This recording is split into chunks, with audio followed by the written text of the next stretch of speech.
నిలిచాను ఏనాడో మీ తోడు ఏడేడు జన్మలకి అవుతాను మీ తోడు జననాలు మరణాలు కాలేవు ఎడబాటు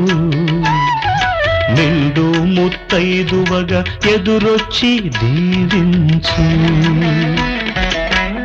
ఆలిగ నేను అంతిమ జ్వాల హారతి పడితే అంతే చాలు జ్వాలలు కూడా పావనమయ్యే జ్యోతివి నీవు జ్యోతలు నీకు